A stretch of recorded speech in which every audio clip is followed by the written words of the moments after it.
Hello students, आज हम लोग इस वीडियो में पीढ़ियों का एकांतरण या अल्टरनेशन ऑफ जेनरेशन को देखेंगे। तो हम लोग जीवों के शरीर में जो जीवन चक्र उनका चलता है उसमें अलिंगी पीढ़ी यानी एसेक्सुअल जेनरेशन और लिंगी पीढ़ी यानी सेक्सुअल जेनरेशन दोनों में परिवर्तन होते रहता है। लिंगी पीढ़ी जो है वो अलिंगी में और फिर अलिंगी पीढ़ी लिंगी पीढ़ी में एकांतरित होते रहता है। तो इसको ही हम लोग क्या बोलते हैं, अल्टरनेशन ऑफ जेनरेशन।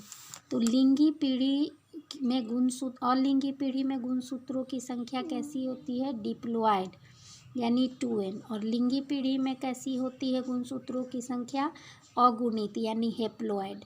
तो हम लोग कह सकते हैं कि अगुणित अवस्था का गुणित अवस्था द्विगुणित अवस्था में और द्विगुणित अवस्था का अगुणित अवस्था में जो परिवर्तन होते रहता है जीवों के शरीर में, उसको ही पीढ़ियों का एकांतरण के नाम से हम लोग जानते हैं। तो अभी हम लोग देखेंगे कि पौधों में पीढ़ियों का एकांतरण किस प्रकार से होता है। तो पौधों के जीवन चक्र में अगुणित और द्विगुणित कोशिकाओं का विभाजन समसूत्री विभाजन के द्वारा होता है। तो समसूत्री विभाजन में यहाँ अगुणित और द्विगुणित कोशिकाएं दोनों विभाजित होती है, जिसके द्वारा पौधों में अगुणित शरीर का भी पौधा बनता है, पौधा शरीर, और द्विगुणित शरीर का भी पौधा बनता है।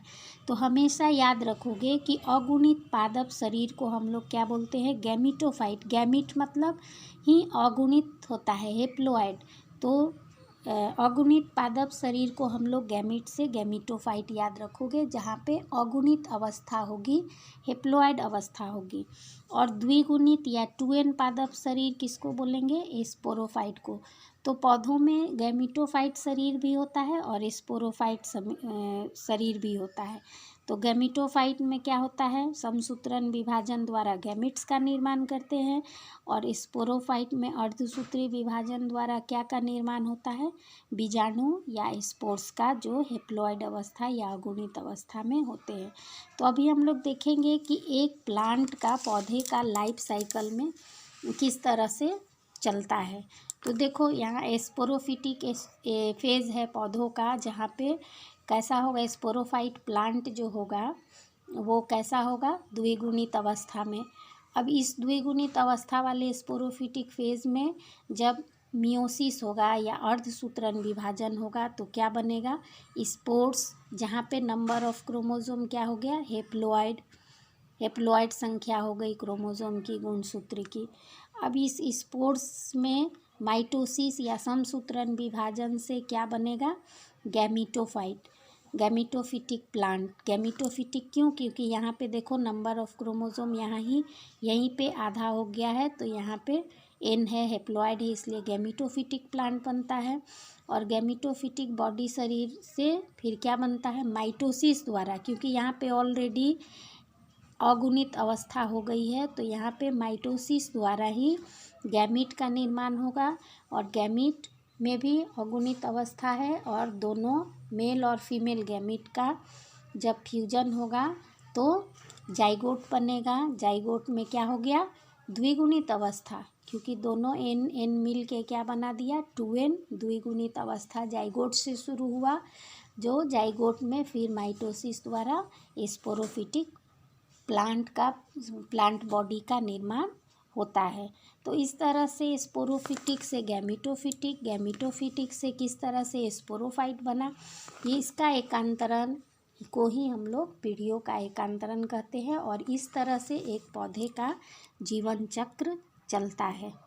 इस प्रकार लैंगिक प्रजनन करने वाले पौधों में पीढ़ियों का एकांतरण होता है, जिससे अगुणित गैमिटोफाइट द्विगुणित स्पोरोफाइट में को एकांतरित करता है।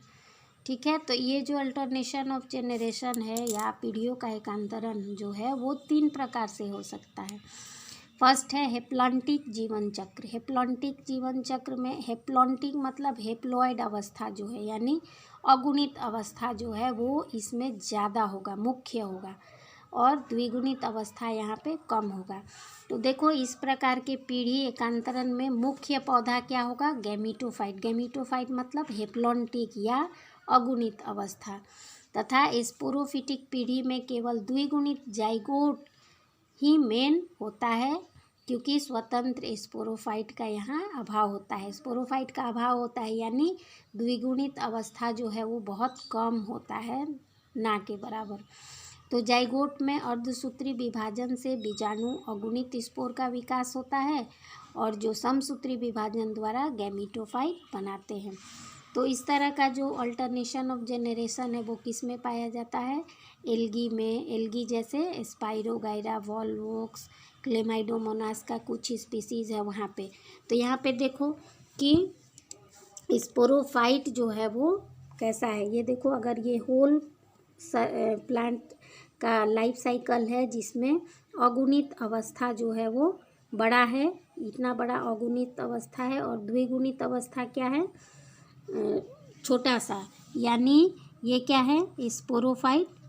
ये स्पोरोफाइटिक फेज है, और ये क्या है, गैमीटोफिटिक फेज। गैमीटोफिटिक फेज जो है वो जब बड़ा होगा, हेप्लॉइड अगुणित अवस्था जब बड़ा होगा तो उसको क्या बोलेंगे, हेप्लॉन्टिक जीवन चक्र। ठीक है। दूसरा है डिप्लॉन्टिक। डिप्लॉन्टिक लाइफ साइकिल में क्या होता है कि इसमें पीढ़ी एकांतरण का मुख्य पौधा स्पोरोफाइट।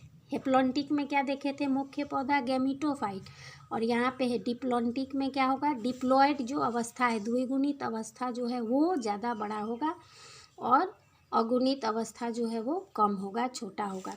तो यहाँ पे मुख्य पौधा स्पोरोफाइट होगा, जिसमें कि डिप्लॉइड या द्विगुणित अवस्था होगा क्रोमोसोम का, गुणसूत्र का, और जो स्वतंत्र एवं प्रकाश संश्लेषण में समर्थ होगा। और गैमीटोफाइट दशा केवल कुछ कोशिकीय अगुणित होती है जो स्वतंत्र नहीं होती है। तो यहाँ पे देखो चित्र में भी तुम लोगों को छोटा सा दिखाया गया है, ये क्या है, स्पोरोफाइट। स्पोरोफाइट यहाँ पे बड़ा है, और गैमीटोफाइट कैसा है, छोटा सा, छोटा अवस्था है। मेन अवस्था क्या यहाँ पे होगा, स्पोरोफाइट 2n या द्विगुणित अवस्था। तो इसका एग्जाम्पल याद रखोगे, जितने भी बीज वाले पौधे हैं, एंजियोस्पर्म्स, जिम्नोस्पर्म्स, उसमें डिप्लॉन्टिक लाइफ साइकिल। तीसरा है हेप्लोडिप्लॉन्टिक, या हम लोग इसको डिप्लो हेप्लॉन्टिक भी बोल सकते हैं। इसमें क्या होता है, नाम से देखो दोनों ही होगा, दोनों करीब करीब बराबर सेम समय के लिए होगा। इस पीढ़ी में एकांतरण में स्पोरोफाइट और गैमीटोफाइट दोनों पादप शरीर बहुकोशिकीय एवं स्वतंत्र अवस्थाएं होती हैं, और दोनों का अनुपात मतलब स्पोरोफिटिक और गैमीटोफिटिक दोनों करीब करीब बराबर समय के लिए होगा। दोनों का अनुपात 40 से 60 या 60 से 40 होता है, और करीब करीब समान समय के लिए हेप्लॉन्टिक तथा डिप्लॉन्टिक अवस्था होती है। इस तरह की जो हेप्लोडिप्लॉन्टिक या डिप्लोहेप्लॉन्टिक जो लाइफ साइकिल है वो किस में पाया जाता है, ब्रायोफाइटा, टेरिडोफाइटा में। यहाँ देखो चित्र में भी तुम लोग देख सकते हो, यहाँ पे ये डिप्लॉयड और ये हेप्लॉयड अवस्था करीब करीब समान है, 40-60 रेशियो में होगा। तो इस तरह से 3 प्रकार से अल्टरनेशन ऑफ जेनरेशन या पीढ़ियों का एकांतरण हो सकता है। नेक्स्ट या लास्ट टॉपिक जो हम लोगों का है वो क्या है, वृद्धि एवं विकास, ग्रोथ एंड डेवलपमेंट। तो ग्रोथ और डेवलपमेंट हम लोग लास्ट टॉपिक के रूप में पढ़ेंगे।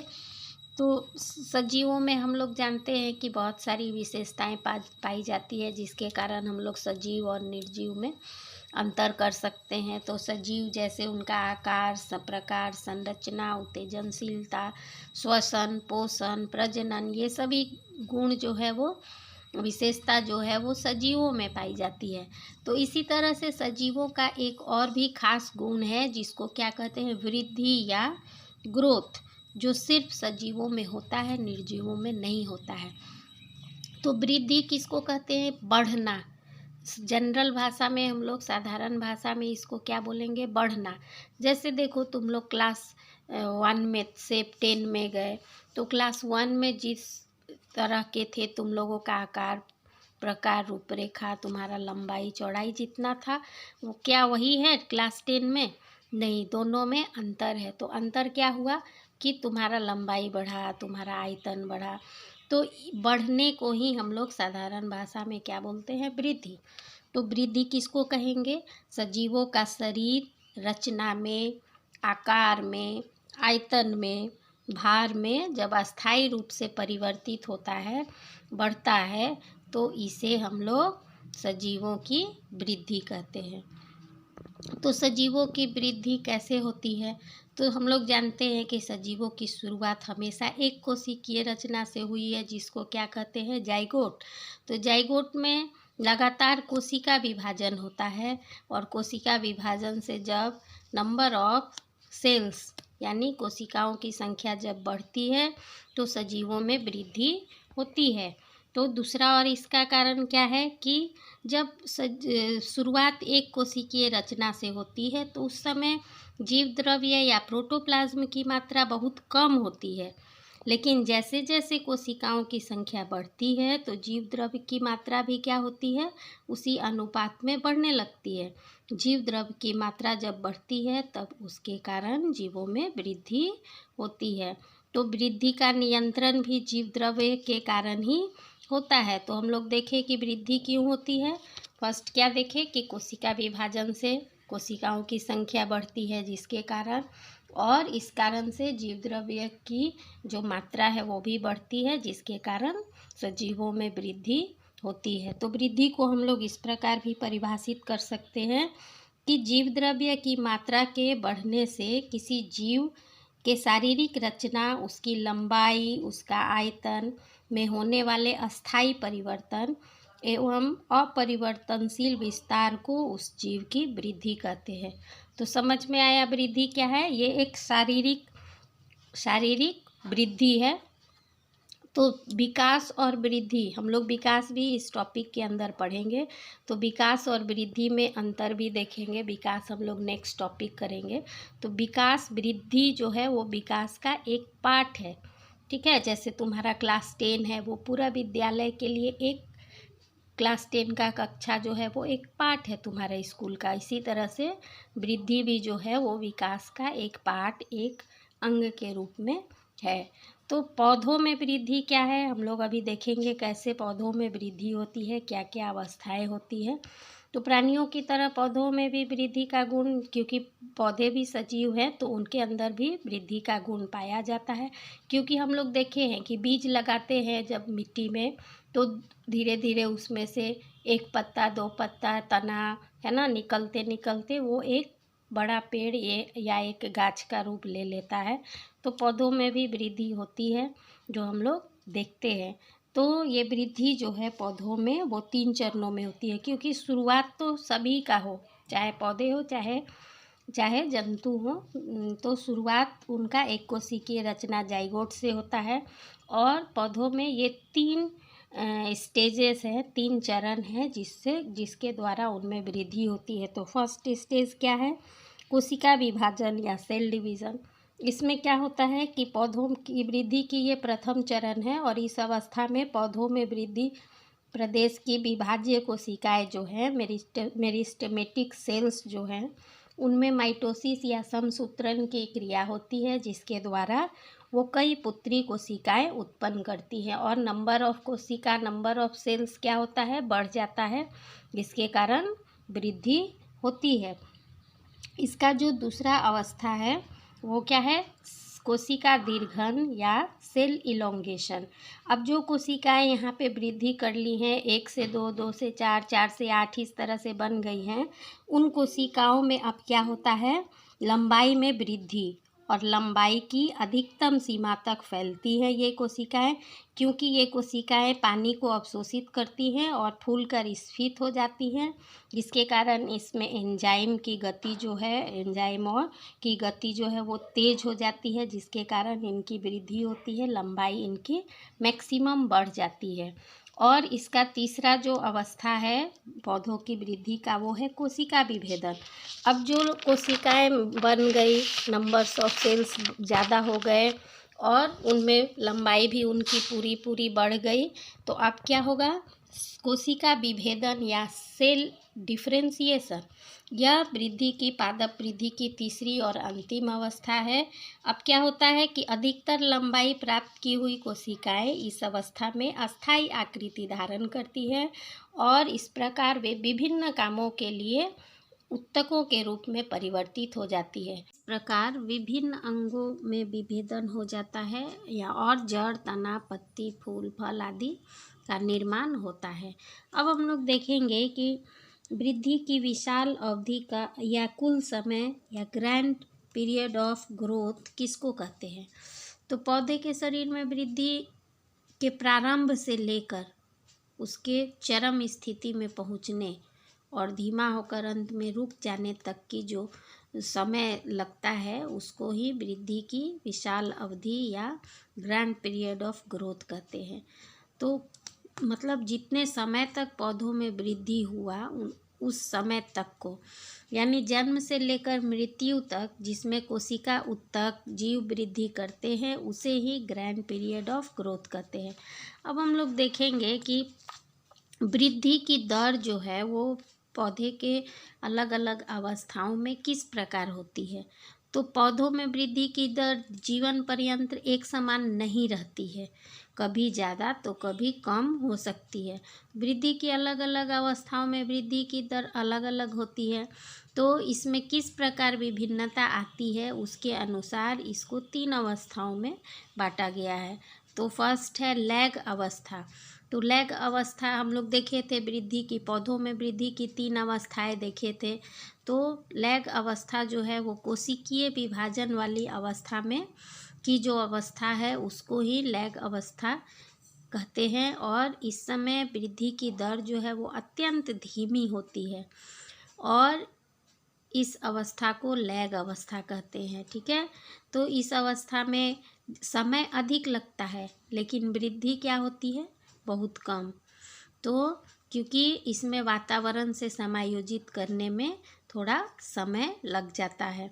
नेक्स्ट जो अवस्था है वो लॉग अवस्था या घातीय अवस्था, एक्सपोनेंशियल फेज, नाम से ही समझ में आ रहा है कि इस अवस्था में वृद्धि जो है वो वृद्धि की तीव्र यानी अधिकतम जो वृद्धि होती है वो इसी अवस्था में होती है, इसलिए इसको घातीय दशा या लॉग फेज भी कहते हैं। और इस अवस्था में कम समय में वृद्धि अधिक होता है। इस अवस्था में वृद्धि की दर का नियंत्रण कौन करता है, विशिष्ट एंजाइम एवं हार्मोन्स द्वारा वृद्धि का नियंत्रण इस अवस्था में होता है। तीसरी अवस्था जो है वो क्या है, क्षय अवस्था, सेनेसेंस या स्तब्ध दशा, स्टेशनरी फेज। इस अवस्था में लॉग अवस्था के बाद या एक्सपोनेंशियल अवस्था के बाद वृद्धि की दर जो है वो धीरे धीरे घटने लगती है और अंत में रुकने जैसी अवस्था हो जाती है। तो वृद्धि की इस अवस्था को स्तब्ध दशा या स्टेशनरी फेज कहते हैं। अब हम लोग देखेंगे कि वृद्धि की जो विभिन्न दशाएं हम लोग देखें, विभिन्न अवस्थाएं जो देखें, उसका अगर हम लोग समय और समय के अनुसार किस प्रकार वृद्धि हो रही है, तो समय और वृद्धि का जो ग्राफ अगर हम लोग खींचेंगे तो अलग अलग अवस्थाओं का अगर हम लोग ग्राफ खींचेंगे तो वो ग्राफ कैसा आएगा, एस के जैसा ग्राफ बनता है और इस ग्राफ को हम लोग क्या बोलते हैं, सिग्मॉइड कर्व। सिग्मॉइड कर्व या वृद्धि वक्र इसको हम लोग कहते हैं। तो वृद्धि वक्र क्या होता है या ग्रोथ कर्व क्या होता है, कुल समय और उस समय में हुई वृद्धि के बीच ग्राफ खींचने पर जो ग्राफ मिलता है उसे ही वृद्धि ग्राफ या ग्रोथ कर्व कहते हैं। और इस कर्व से हमें जानकारी मिलती है कि किस तरह सजीवों में वातावरण में वृद्धि होती है। तो हम लोगों ने वृद्धि के बारे में देख लिया। अब हम लोग क्या देखेंगे, नेक्स्ट टॉपिक विकास। तो विकास क्या किसे कहते हैं, विकास जो है वो मनुष्य के शरीर में जन्म से लेकर मृत्यु तक जो परिवर्तन या जटिलता उनमें बढ़ती रहती है उसे ही विकास कहते हैं। और हम लोग आगे भी देखें कि इसमें शारीरिक, मानसिक, व्यवहारिक, सामाजिक गुण, क्रियात्मक, रचनात्मक, भाषा संबंधी या अन्य जितनी भी तरह के की वृद्धि होती है, विकास होती है, सभी इसमें समाहित होते हैं, सम्मिलित होते हैं। यानी शारीरिक वृद्धि के साथ गुणात्मक वृद्धि ही विकास कहलाता है। जितने भी गुण हैं मनुष्य में, उनका विकास होना ही विकास है। तो विकास एवं वृद्धि की प्रक्रिया एक निश्चित क्रम में चलती है। एकदम हमेशा याद रखोगे कि वृद्धि और विकास जो है वो एक निश्चित क्रम में चलती है। और ये क्रम क्या है, तो कोशिका का शुरुआत जो है जीवन का, वो हम लोग पढ़े हैं कि एक कोशिकीय रचना से होती है। अब इसमें विभाजी कोशिकाओं का विभाजन या मेरिस्टेमेटिक सेल्स का विभाजन होता है। इसके बाद अस्थायी कोशिकाओं का निर्माण या फॉर्मेशन ऑफ परमानेंट सेल्स होता है। इसके बाद कोशिका वर्धन या सेल इलोंगेशन होता है। सेल इलोंगेशन के बाद कोशिका विभेदन या सेल डिफरेंशिएशन।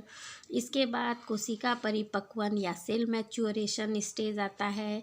इसके बाद जीर्णता या सेनेसेंस, और लास्टली मृत्यु होती है। तो इस तरह से एक क्रमिक रूप में वृद्धि एवं विकास जो है वो चलता है। अब हम लोग देखेंगे कि वृद्धि एवं विकास को नियंत्रित करने वाले कारक क्या हैं। तो कुछ कारक आंतरिक भी हैं और कुछ बाह्य, दोनों हैं। तो जैसे तापमान, प्रकाश, पोषण, जल, वातावरण आदि बाह्य कारक, और जीन जो है वो आंतरिक कारक के रूप में पौधे के वृद्धि एवं विकास को प्रभावित करता है। तो ये भी तुम लोग देखोगे ध्यान से। तो तापमान का भी असर पड़ता है वृद्धि पे, प्रकाश का भी, पोषण का भी। पोषण नहीं होगा तो वृद्धि विकास रुक सकता है। तो इस तरह से विभिन्न कारक जो हैं वो वृद्धि एवं विकास को प्रभावित करते हैं। अगर तापमान 25 डिग्री सेंटीग्रेड से 35 डिग्री के बीच हो तो पौधे के विकास के लिए ये अच्छा होता है, क्योंकि इस तापमान पे प्रोटीन और एंजाइम्स जो है वो अच्छा काम करते हैं, ज़्यादा क्रियाशील होते हैं। अब हम लोग देखेंगे खास करके मनुष्य में, मानव में विकास की कौन कौन सी अवस्थाएं हैं, और ये अवस्थाएं कौन, क्योंकि हम लोग जानते हैं कि हम लोगों का शुरुआत जो है वो माँ के गर्भ से होता है, फिर जन्म लेता है, जन्म के बाद अलग अलग अवस्थाएं आती हैं। तो हम लोग एक एक अवस्था कौन कौन सी है उसके बारे में अभी चर्चा करेंगे।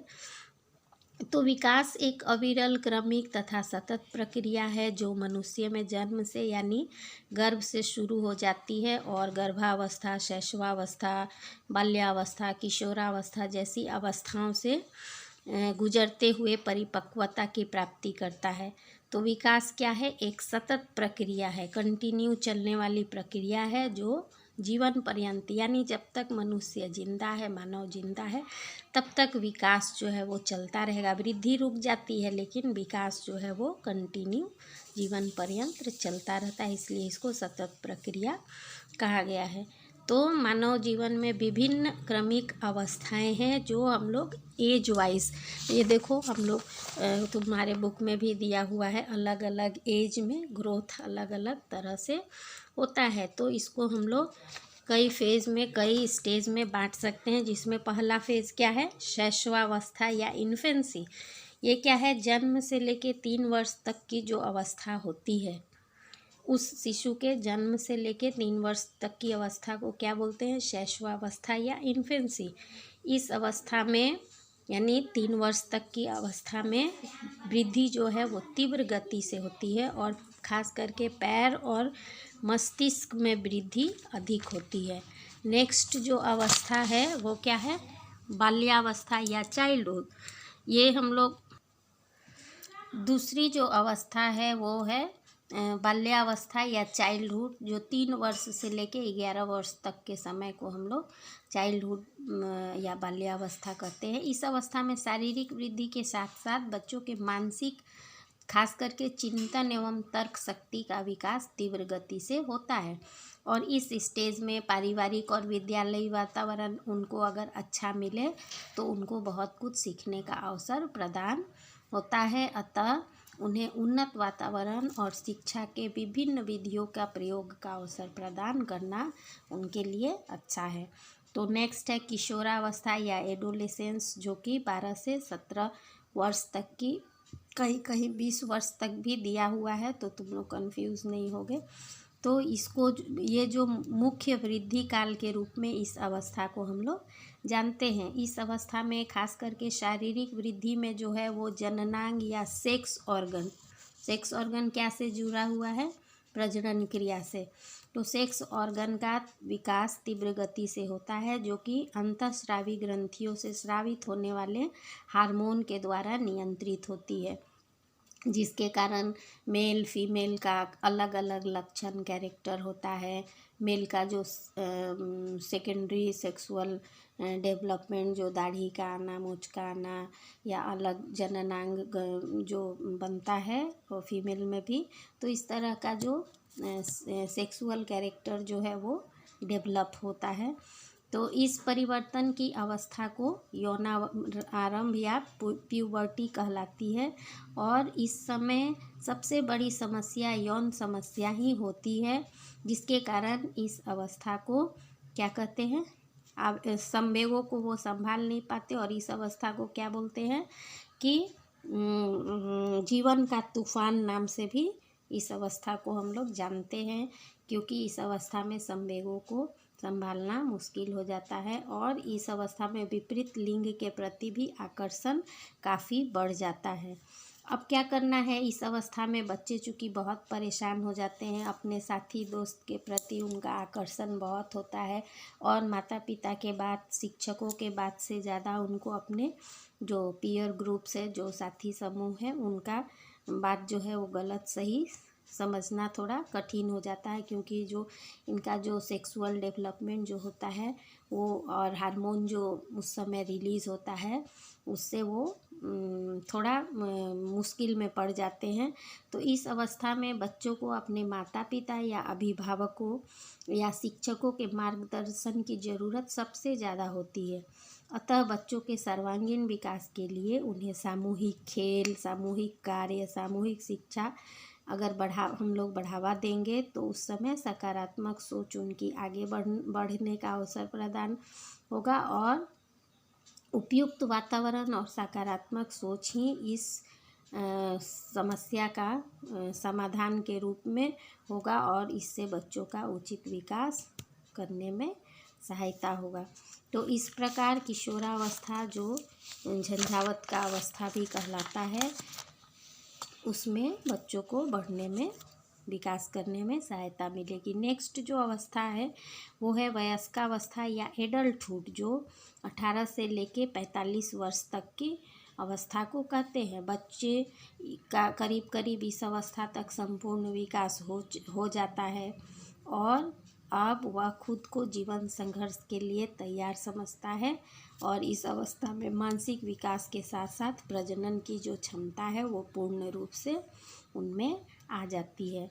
अब 45 वर्ष के बाद का जो अवस्था है, जीर्णता या बुढ़ापा की अवस्था, जिसको कि सेनेसेंस और लेट एडल्टहुड बोलते हैं, उसमें ये जो है 45 वर्ष से मृत्यु तक की जो समय है उसको बोलते हैं, और इस क्रिया में वृद्धि क्रिया जो है वो एकदम मंद हो जाती है, और विभिन्न प्रकार की जीवन की जटिलता, जैसे रक्तचाप का बढ़ जाना, रक्त में चीनी की मात्रा बढ़ना, प्रजनन क्षमता बढ़ जाना, स्त्रियों में मासिक चक्र बंद हो जाना, इस तरह की जो विभिन्न घटनाएं हैं वो होती हैं।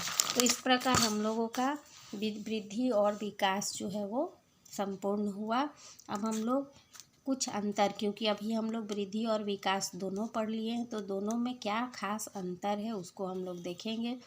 तो वृद्धि हम लोग क्या देखें कि यह विकास का एक भाग है, जिसमें मुख्यतः शारीरिक रचना यानी शारीरिक वृद्धि होती है।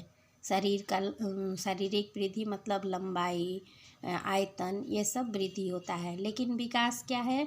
ये वृद्धि इसमें समाहित है। विकास में इसमें अनेक प्रकार की वृद्धि, जैसे शारीरिक, मानसिक, सामाजिक, नैतिक, व्यवहारिक और भी जितनी भी तरह की वृद्धियां हैं वो सब इसमें समाहित है।